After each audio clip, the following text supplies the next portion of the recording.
El 19 de mayo del 2020, el entonces presidente Lenín Moreno expidió el decreto ejecutivo 1054 en el que se plantea un sistema de bandas que incrementa parcial pero progresivamente el valor de los combustibles en el país, según el decreto, para ordenar la política de subsidios.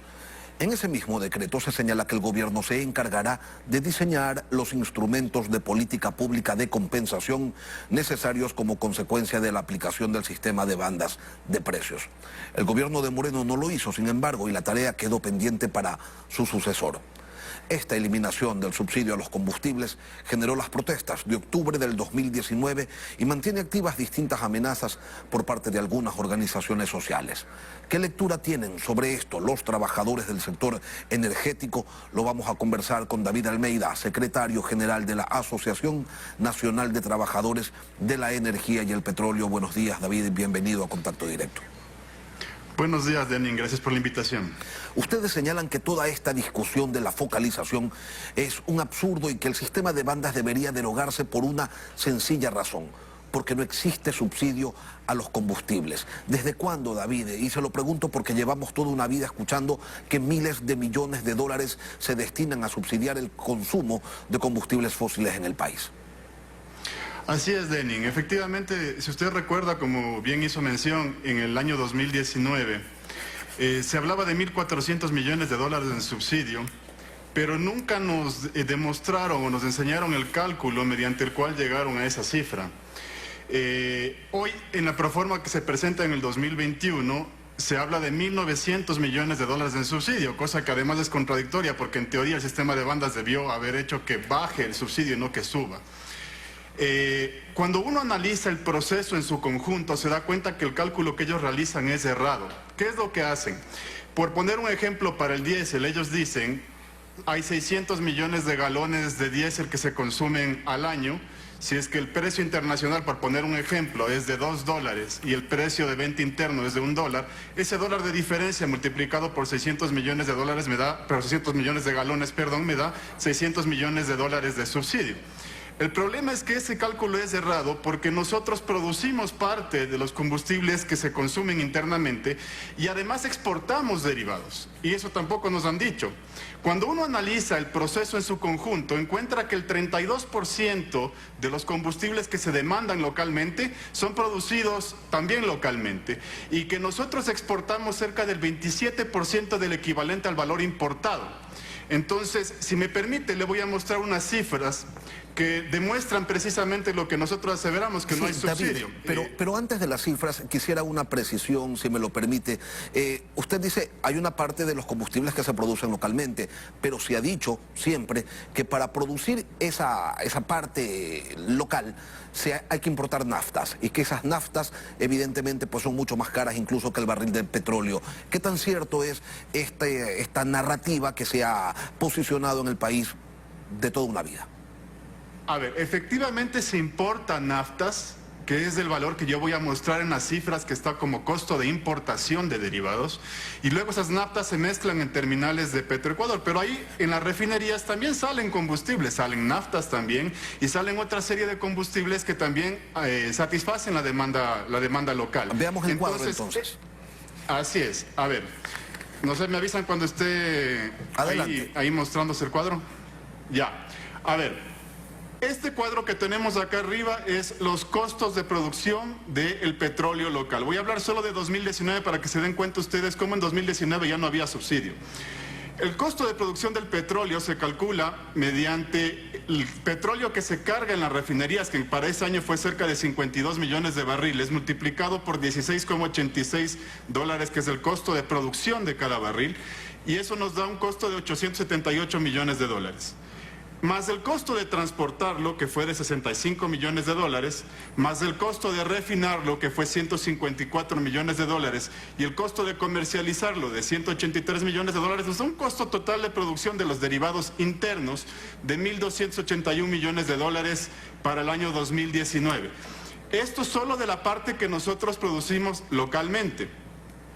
Ahora, en el cuadro que tenemos abajo, nosotros tenemos que a ese egreso sumarle 4.153 millones de dólares, que fue el monto justamente de lo que usted mencionaba, Lenin, la importación de las naftas y del resto de derivados que se importaron, y eso nos da un total de egresos de aproximadamente 5.400 millones de dólares. Cuando nosotros analizamos, en cambio, la exportación de derivados, porque hay una cosa que tampoco nos han dicho es que nosotros sí somos exportadores de derivados.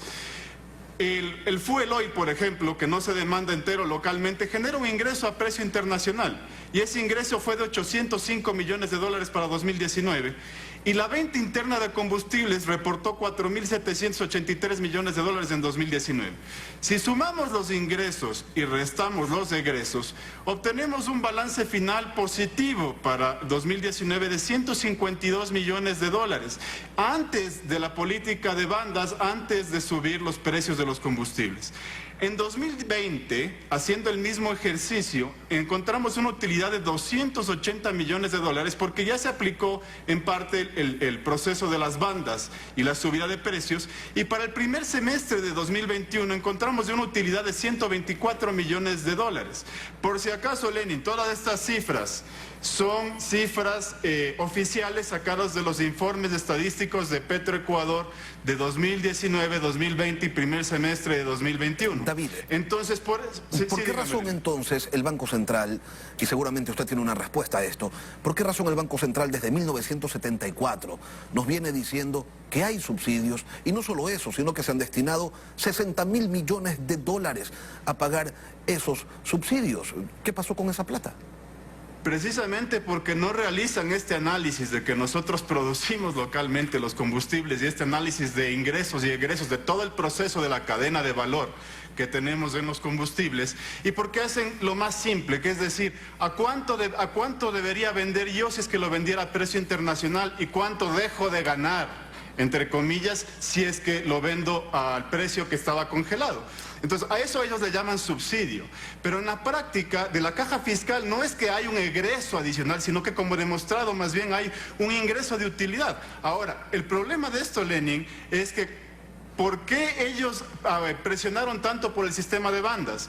Porque esto está atado directamente con la intención de privatizar las refinerías y todo el sistema de importación de combustibles. Para usted poder privatizar y compartir la renta, sea a manera de concesiones o de entrega total de una infraestructura, lo que necesitaban era incrementar el margen de utilidad para que sea atractivo a una empresa privada el compartir la renta con el Estado.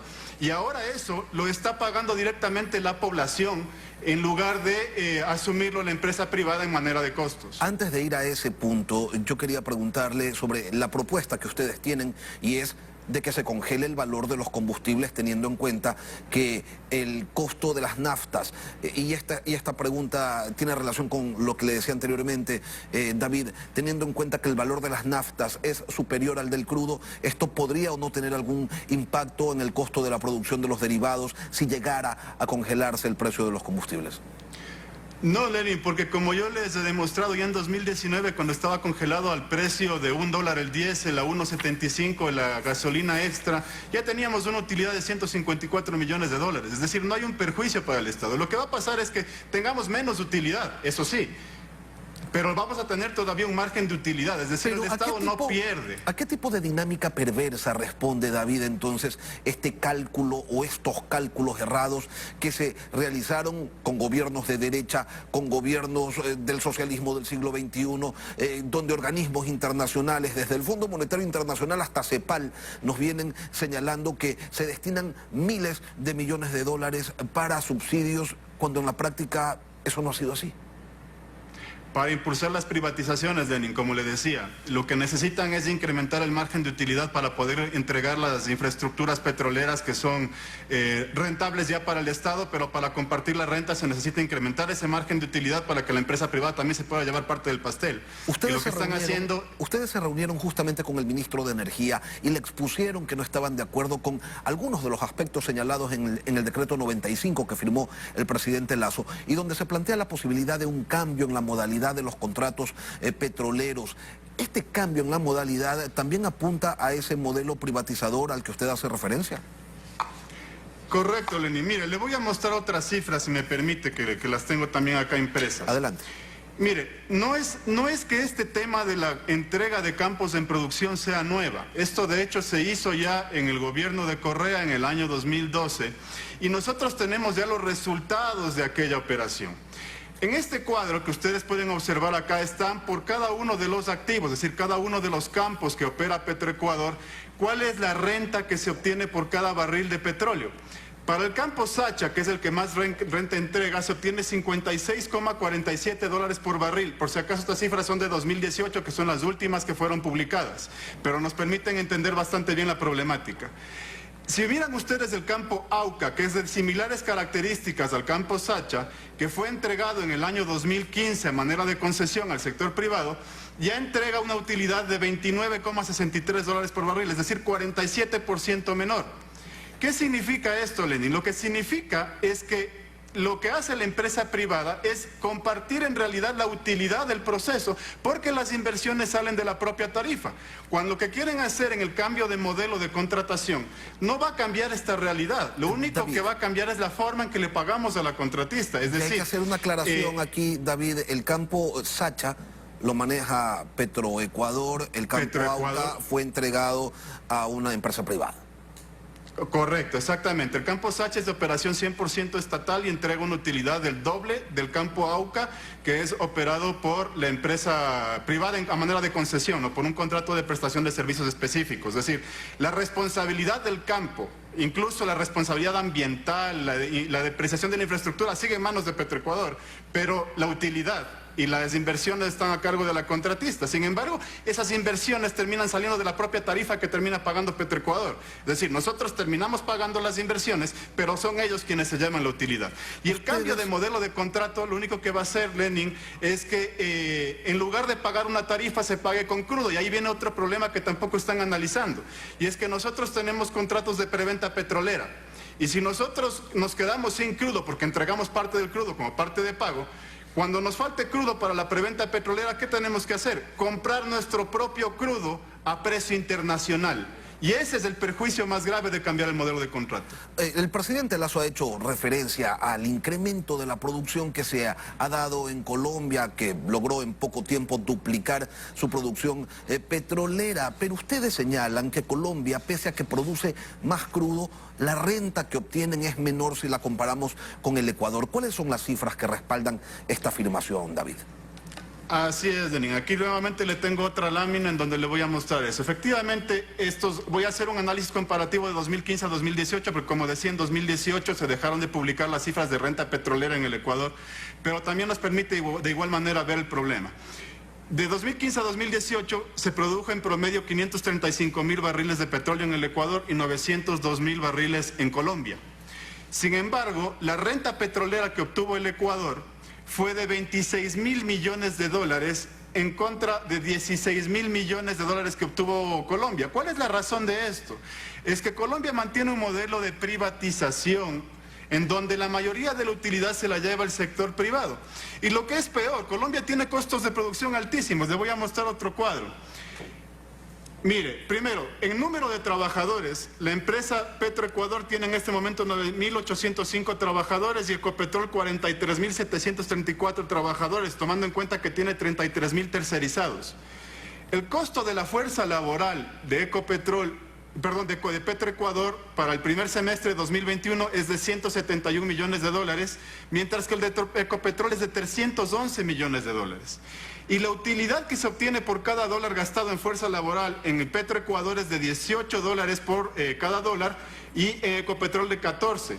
Finalmente, la rentabilidad sobre costos, que está acá abajo, rentabilidad sobre costos de Petroecuador es de 187%, es una empresa sumamente rentable, mientras que de Ecopetrol es 83%, todavía rentable, pero no al nivel de Petroecuador. ¿Por qué, Lenin? Por el modelo, porque la utilidad se la lleva el privado en el modelo colombiano, mientras en el Ecuador la utilidad se la termina llevando en su mayoría el Estado ecuatoriano, aún a pesar de que estamos perdiendo renta, como demostrado en aquellos campos en donde se ha concesionado al sector privado. David, lo cierto es que en Petroecuador, en el negocio petrolero, se necesitan de inversiones.